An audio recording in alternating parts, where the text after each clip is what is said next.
Yeah. Hello, everyone. Welcome to Culture Matters, our interview with Tony Munday from the UK. Welcome, Tony. And Thank you very much, Kelly. Kelly Burns here with Kathy Holmes. Hi, Kathy Holmes here. Hey. We're happy Hi, to welcome Tony from the UK. And Tony's from Hemel Hempstead, which is about 25 miles northwest of London. And his town was granted its original charter by King Henry VIII in 1539.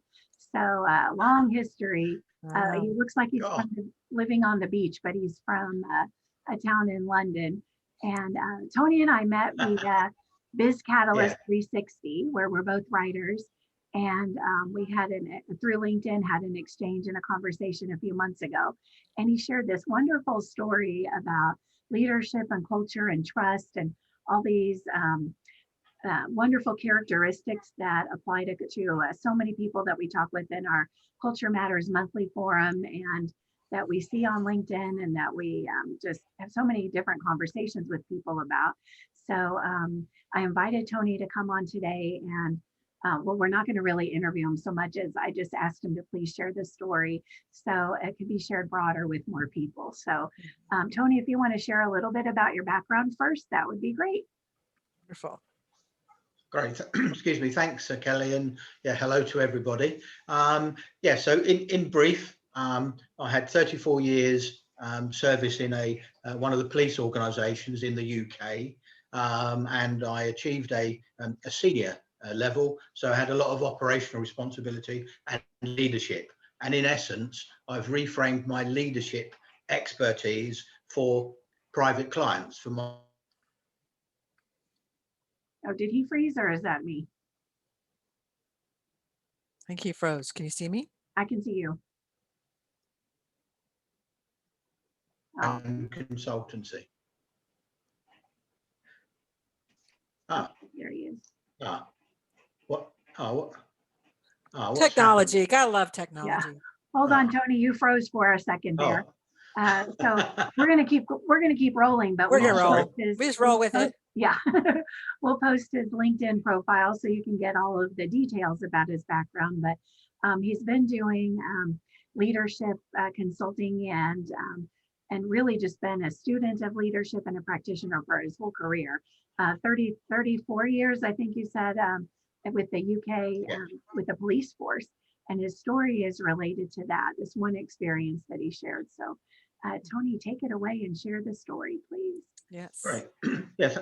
Thank you very much, Kelly, and to Kathy. So in essence, the police in the UK are very wedded to what we call command and control type of leadership.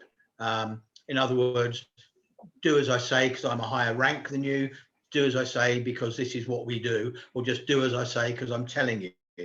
And that was and remains primarily the key culture of leadership in the police in the UK.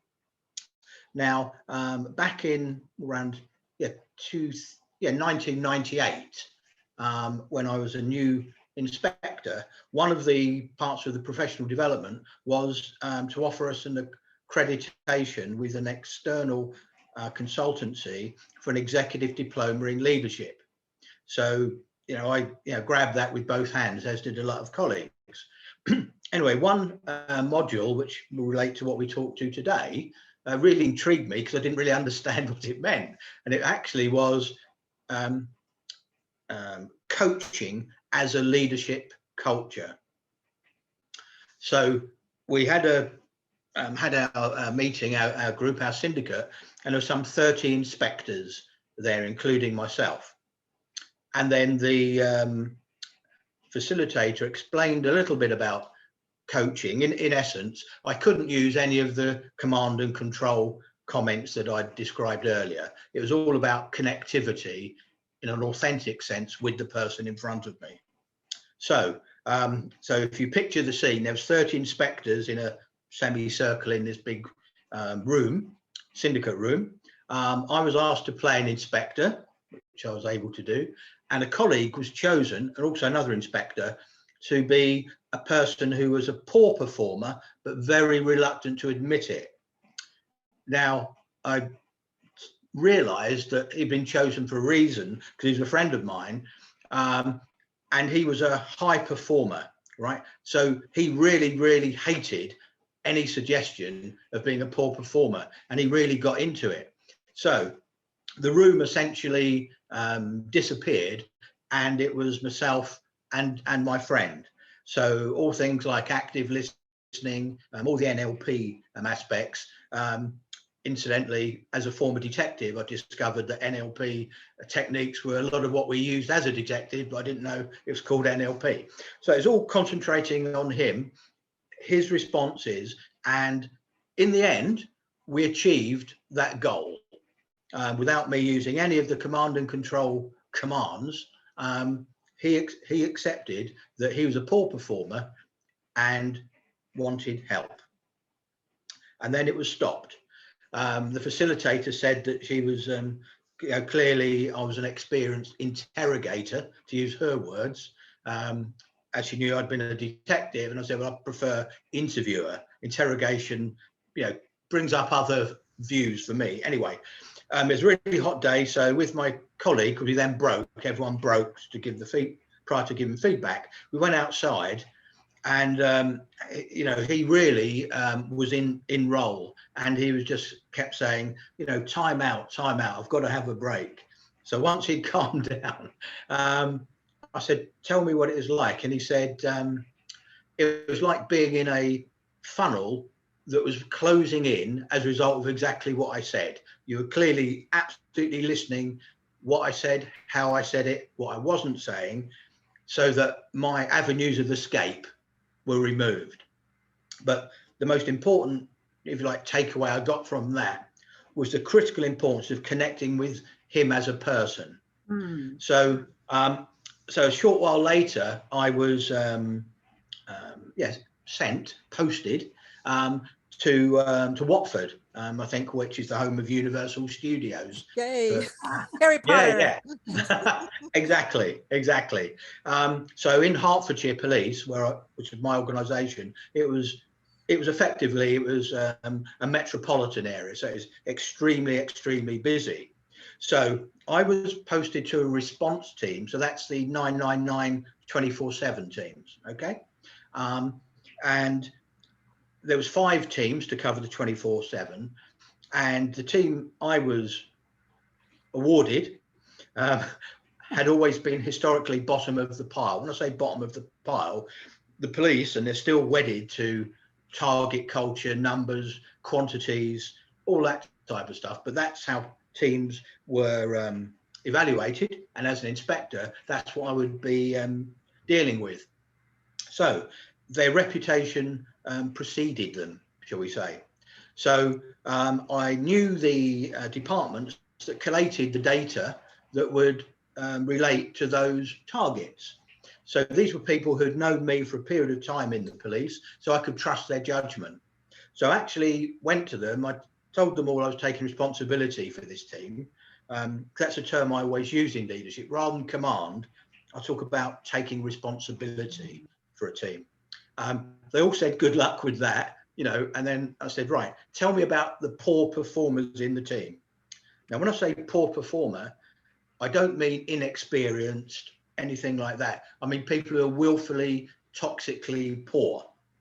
So I went through 7 or 8 different departments who collated different bits of data, things like arrests, stop and search, things like that.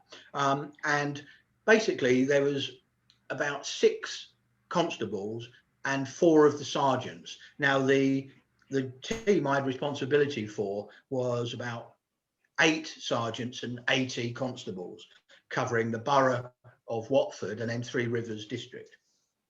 So I had a separate one-to-one with each of these people, asked them their view of the world. Invariably it was rosy, and I said, well, sadly we both know that isn't the case, and I explained why.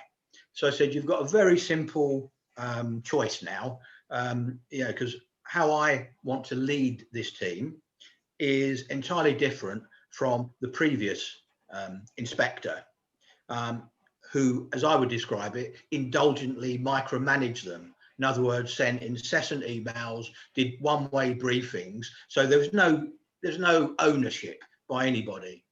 And so I explained that things would be different, and I explained how it would be different. And part of that would be about people taking responsibility. Now, as it happened, 3 of the sergeants and 2 of the constables decided to stand their ground, shall we say. So in an appropriate way, they were off-boarded, because, you know, from my perspective, and I followed it every time I took on new responsibilities, it was critically important to authentically evaluate the people I had responsibility for. You've got to deal with the toxic performers first before you do what I call the nice stuff, the proactive stuff, because they will bring you down, and that wasn't going to happen. And so what then had to happen is I didn't want to deliver the message, because there's a famous 60s phrase, isn't it? The medium is the message. And it had to be delivered personally by me.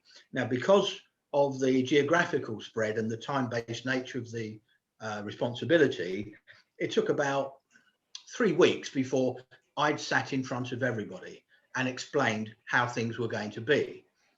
And what I talked about is I needed people to take personal responsibility for whatever was in front of them. So they also needed to record their rationale, in other words, why they were doing a particular activity, make arrest, save life, or whatever it is, based on the information they had at the time.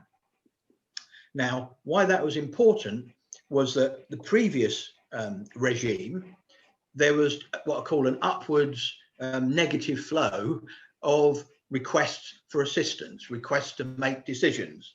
So failing to make decisions is a really powerful way to actually destroy an organization when it goes upwards, that people aren't actually taking responsibility.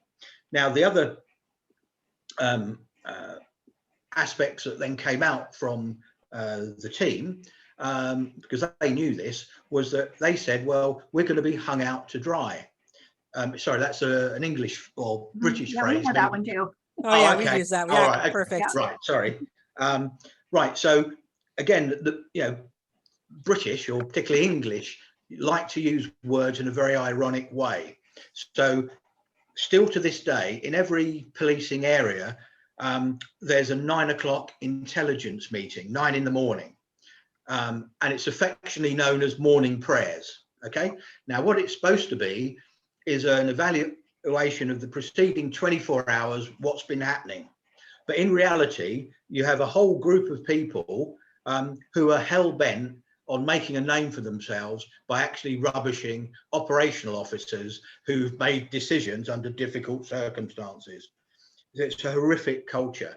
So all the feedback I was getting was, well, if we do X, Y, Z, we're going to get it in the neck. Sorry, it's another colloquial. Right, okay. So I said, no, that's my responsibility. And I said, I've spoken to my peers and my more senior officers, and I've said, any issue with my team must come to me. I don't want people bothered. So that needed to be embedded. So we started on that, and then we started on a range of activities after that. So about 3 or so months after they fully appreciated that I meant what I said, I then said, right, you guys actually know the processes and aspects of our work that are preventing you being effective. Because the people who do the job actually know this stuff.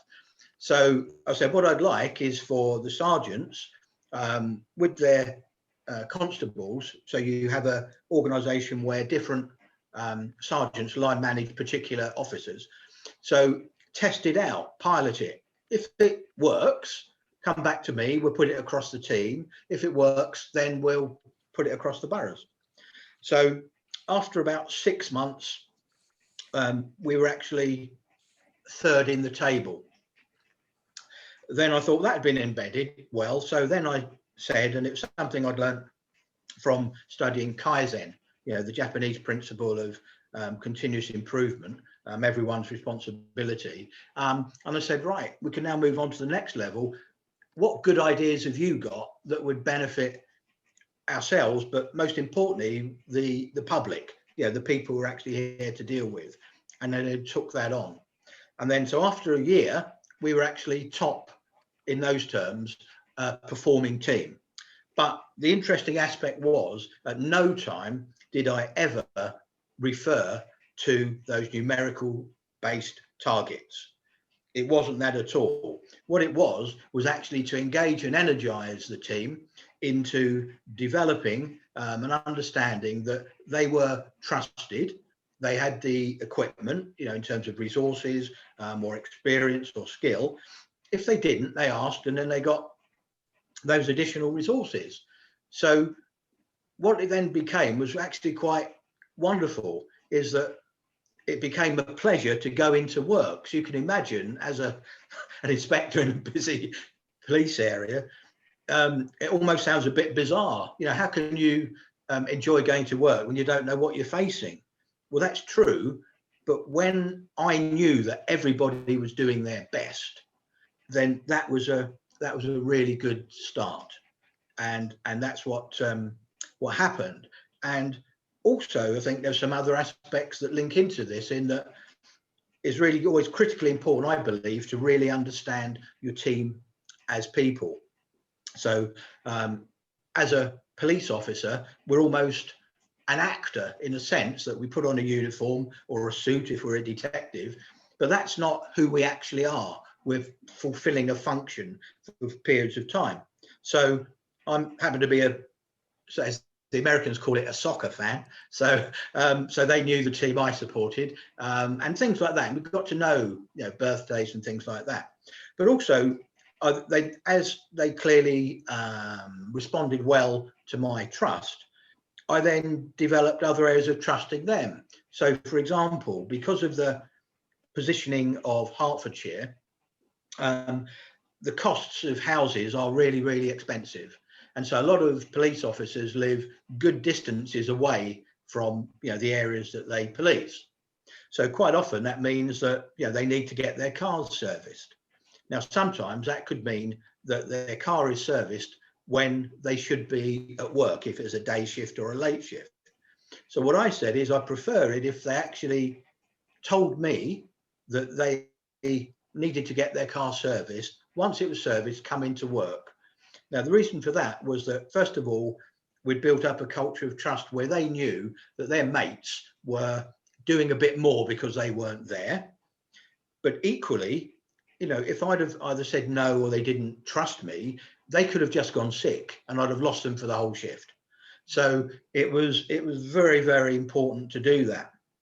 And then some of the other aspects which came out of that, first of all, on that team, because I was there for 3 years, I think, as I'd said, and for that 3 years we were top of the charts, if you will. But also, I think it was about understanding my responsibility as a leader to facilitate the development of those I was responsible for.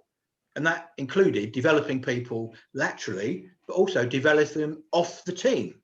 Whereas a lot of other colleagues kept them what are called golden handcuffs. So they would get a high performing officer, whether it's a sergeant or a constable, and they would almost in a real sense keep hold of them as though they were personal property, because that made them look good. Well, I didn't subscribe to that at all. And obviously over the years, I then got feedback from colleagues who'd developed in different ways that was much appreciated. But one of the I suppose one of the areas that was really quite interesting for me was that the aspect of me seeing those of my team as a person and how it came back to me was quite interesting. That so in the UK we have a great habit of drinking tea, wherever we can.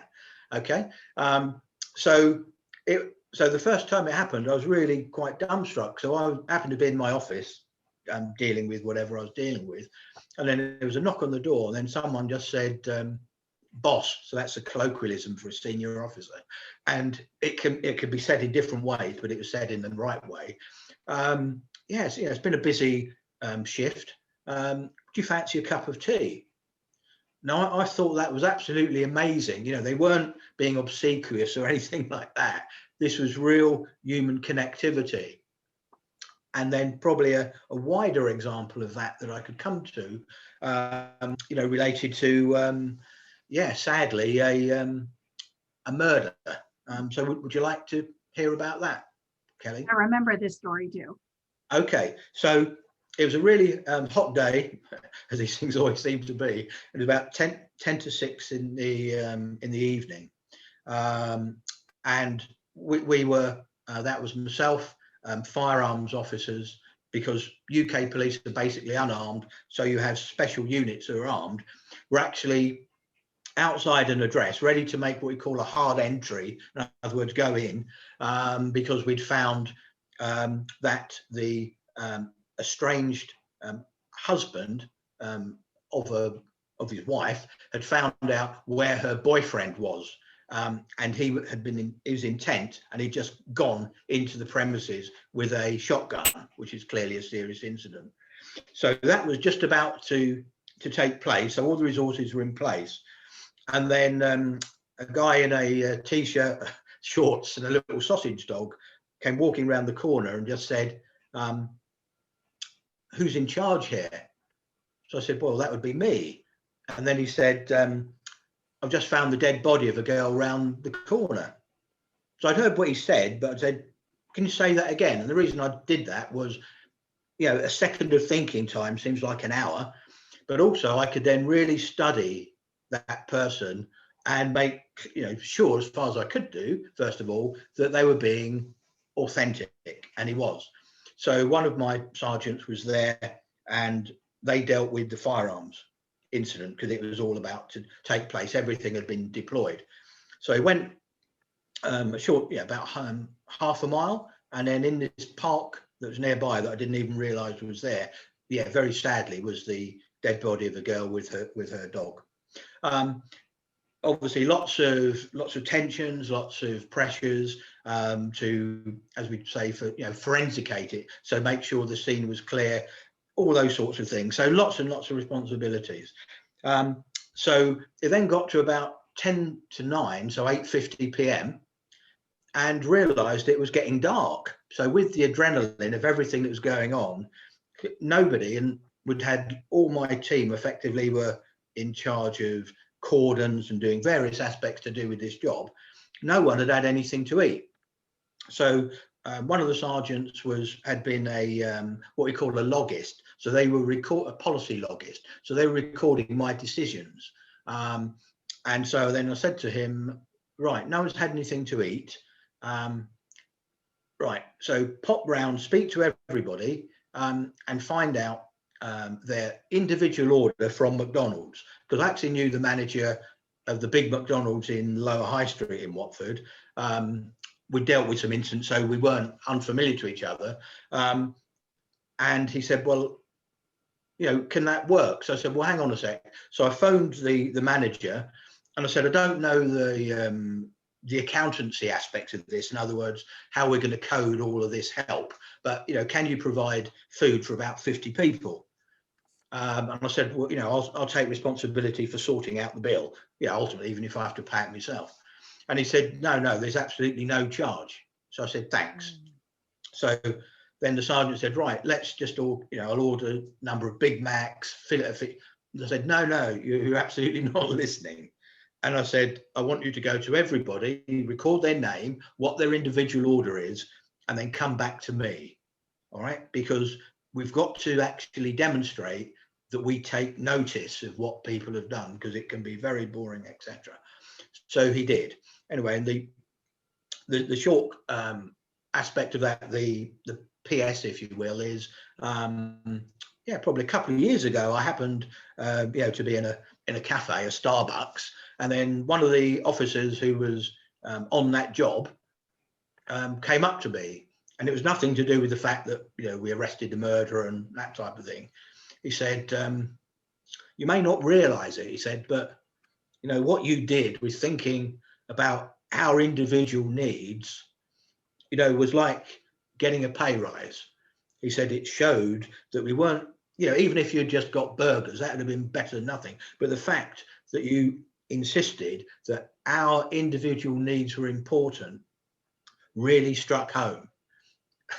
And then it's a little bit emotional, actually. He then, in a public Starbucks, then shook my hands. He said, I've wanted to do that, for about 10 years. So all of this is, for me, the fundamentals of leadership is absolutely knowing your people. When I say your people, those you've got responsibility for as people. So that's, if you like, my philosophy, if we could say that. I love it. Yeah, that's a wonderful story. Oh, thank you. Yes, so great. Thank you so much, Tony. And so Yeah. much beef, if we use the McDonald's, so much beef in the whole story. Thank you. The McDonald's example at the end shows, though, the integrity of know your people, because some leaders will care about the people on their birthdays, but then when a tough time comes along, then all of a sudden they don't really care. They don't really pay attention to the individual as a person. And like the guy said, getting a bag of burgers would have been fine. That would have been nice. A lot of people don't even do that. That would have been appreciated too. But the extra effort really showed something special, and that's a memorable. He remembered it, a burger 10 years later. That's really nice. This story resonates so much to me with respect to just when you entered the organization and talking about taking responsibility was a key thing. Not only did you ultimately expect it for others, you demonstrated that, which I think is really a wonderful part of this story as well. Oh, thank you. Yeah, thank you. It shows true, really leadership, and in particularly with the type of work you do, which can be very have a lot of psychological impact, and having a place to go for trust is huge. Yes. I mean, I had a little phrase for that. I said that my responsibility was to create an oasis of calm, because that's very visual. So I can't use the term madness because that's a bit disrespectful, but there's so much goes on in policing. I mean, it's not quite as was Hill Street Blues, but it's probably not far off, because you literally, as a police officer, do not know really what's going to happen from one minute to the next, when you're going to have to make really big decisions. So the cohesion of the team, can't be developed, with the crack of a bullwhip or just shouting at people. Because police officers have had their individual legal responsibilities, but it's actually about getting a cohesive team. And the way to do it and to make it enjoyable is actually to know your people. Absolutely, to know your people. And so, a couple of things, that helped me in leadership, and then when I'm speaking with clients, is these two things. So number one is that leadership is absolutely not about being the best at everything and knowing everything.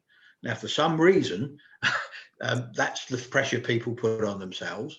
But the second aspect is that, I consider it's, one of my little catchphrases, if you will, is that leadership is about knowing ourselves and those we're responsible for as people and behaving accordingly. Because the more critical, so in policing terms, let alone, in the world of commerce, is the more, probably put it this way, the more stressful the scenario, the calmer the leader has to be. Calmer, CALM.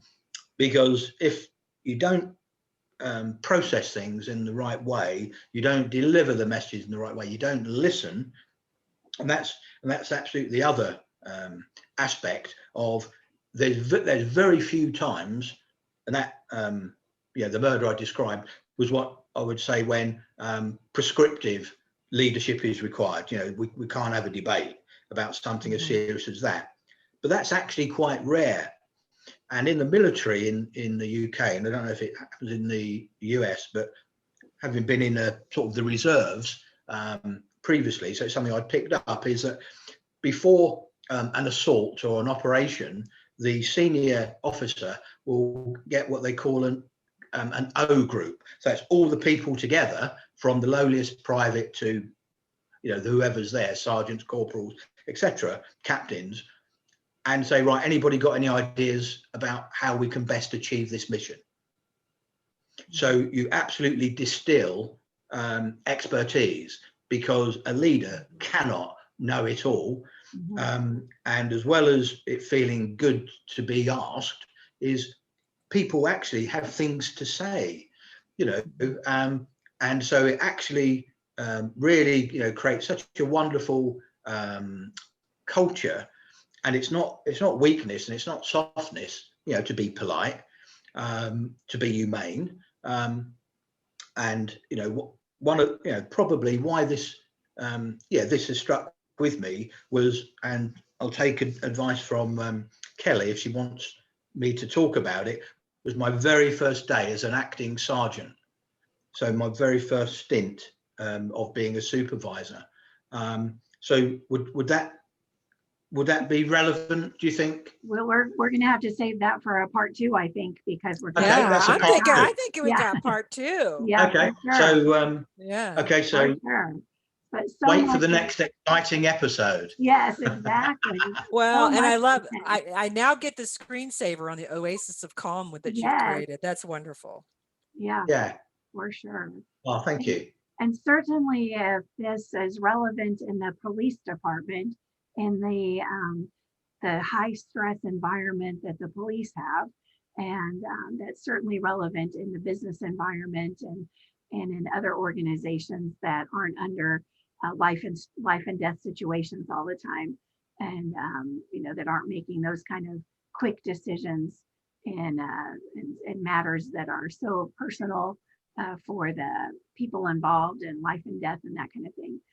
Certainly these takeaways are relevant to them as well.